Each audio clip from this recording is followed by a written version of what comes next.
You've probably heard of Batman, Superman, and Spider-Man. But have you heard of The Horseman, Fair Voyage, or Ms. Marvel? These comics are all part of the increasingly diverse comic book industry, one that is putting more characters of different races, genders, and sexual orientation on the shelves, while drawing more diverse customers to the stores. It's really like art as a way to give us freedom to feel like ourselves a little bit more and see people that are more like us.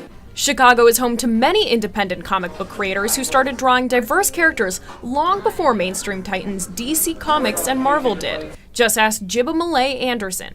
Anderson has been making comics with characters from marginalized communities, like the Horseman, for about 20 years. He says recent movies featuring comic book characters such as Captain America have helped restart conversations about the importance of diversity in comics. Now with comic book characters really being beyond just this niche market of comic book readers through movies and that sort of thing.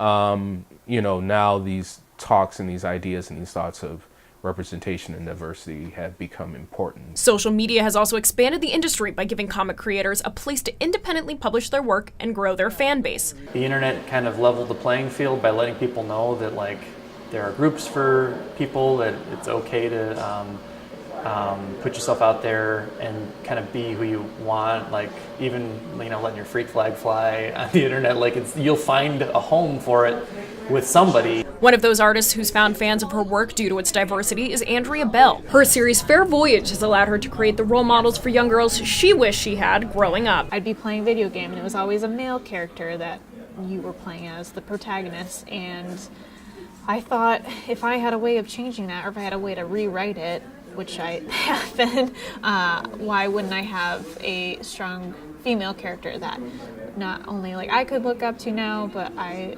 was wanting to look up to when I was a kid. After a divisive presidential election, some also say comics can be used to draw attention to social issues. There's someone who I don't think has ever been more unqualified or unempathetic or uninterested in what the American people are going through on an everyday basis, and that has to be reflected in fiction and in popular culture. Diversity in comics also isn't just political, it's economical.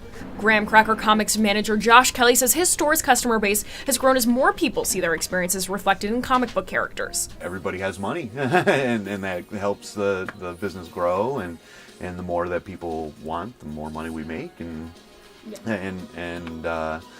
everybody, like I said, it has a comic book out there for them, and that they're willing to pay the price if necessary. While many in the comic book industry are excited about the growing diversity, many also say they'd like to see more diverse names on this page. In 2014, only 5.6% of comic book creators were women, while 6.8% were Asian, 11.5% were Hispanic, and 1.5% were Black. For one comic book creator, the solution to those low numbers is simple. Put people of color, put gay people, put women in leadership positions. Let them make the decision, don't speak for them.